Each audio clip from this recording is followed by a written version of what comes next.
Amis du jour, chalutations. Pour les petits nouveaux, moi c'est Sekhmet et je vous souhaite la bienvenue dans mon podcast littéraire. Dans mon émission, je vais tenter 3 fois par semaine de vous donner envie de découvrir des livres de tout poil, récents et moins récents. Alors, si ça vous tente, c'est par ici la suite.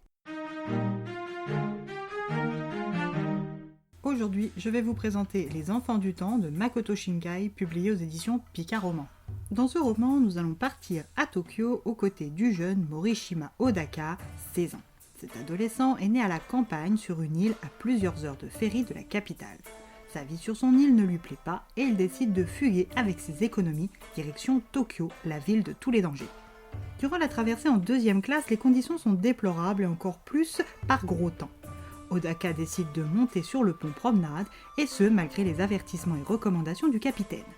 Une fois à l'air libre, il respire enfin, mais la bruine se transforme vite en pluie, puis en déluge. Une rafale menace de le faire passer par-dessus bord, mais heureusement pour lui, une main puissante et secourable le rattrape au vol. Remis sur le plancher, Odaka remercie son sauveteur. Cet homme porte une chemise rouge et lui semble avoisiner les 40 ans. Pour le remercier, il décide de l'inviter à manger au restaurant du bateau. Monsieur Chemise Rouge est ravi et mange de bon cœur l'un des plats les plus chers et boit canette de bière sur canette de bière.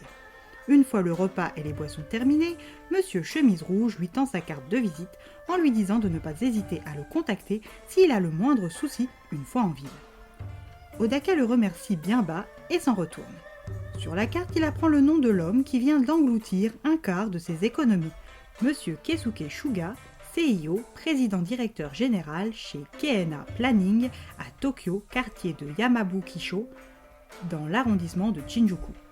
Pour le moment, Odaka ne connaît pas la ville et ignore s'il aura ou non besoin de se servir de cette carte, mais la garde tout de même au cas où. À son arrivée dans la ville illuminée, Odaka comprend encore mieux pourquoi Tokyo est la ville de tous les dangers. Les gens sont tous pressés, inhospitaliers, impolis et hargneux. Impossible de se faire indiquer son chemin, ni de se repérer vite et bien dans le labyrinthe des souterrains. Pour la première nuit, rien n'est simple, et en prime, la pluie ne cesse de s'abattre sur lui.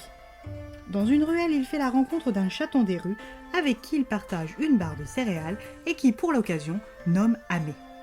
Odaka doit se trouver du travail, mais à 16 ans et sans carte d'étudiant, c'est très compliqué, et encore plus quand on ne connaît pas la ville et ses us et coutumes.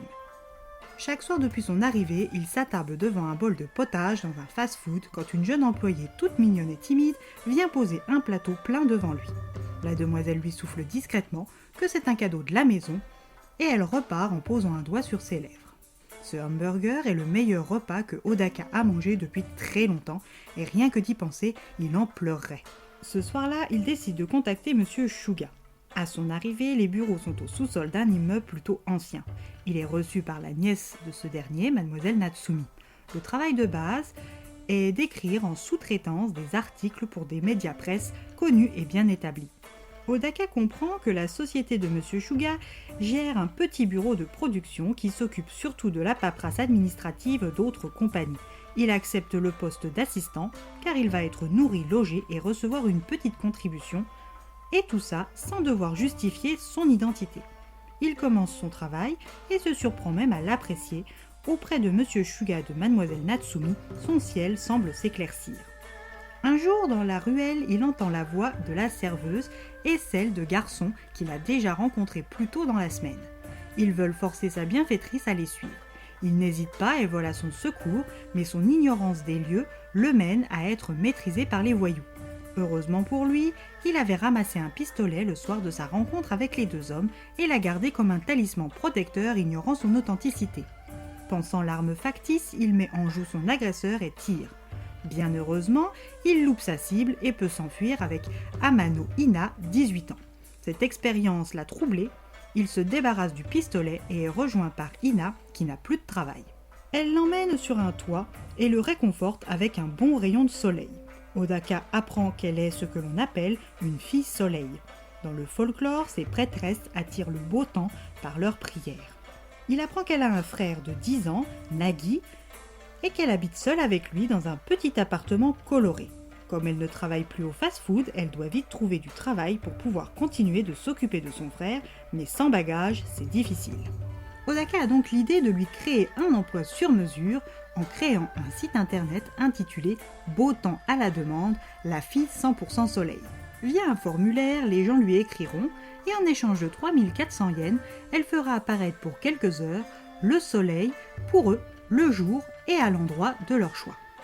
Parallèlement, Odaka continue d'arpenter la ville aux côtés de la ravissante mademoiselle Natsumi et d'apprendre plein de choses, mais son passé est en train de le rattraper. Comment arrivera-t-il à passer au travers des gouttes ? Ina pourra-t-elle continuer de s'occuper de son jeune frère ? Ina arrivera-t-elle à faire revenir le beau temps à Tokyo ? À vous de lire ce roman pour avoir la réponse à ces questions.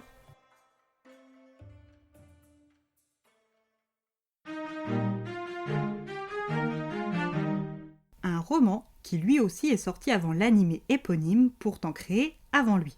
Une histoire comme toujours avec cet auteur-réalisateur, pleine de finesse et de poésie. Une petite pépite. Et bien voilà, j'en ai fini pour aujourd'hui. J'espère que cet épisode vous aura plu et vous aura donné des nouvelles idées de lecture. Si vous souhaitez découvrir d'autres petits bonbons littéraires tout droit sortis de ma bibliothèque, je vous retrouve le mardi 10 décembre prochain pour un nouvel épisode. Et si d'ici là je vous manque de trop, n'hésitez pas à me rejoindre sur mon compte Instagram, @leslecturesdeSekhmet. Sur ce, chalut les amis, et à la prochaine.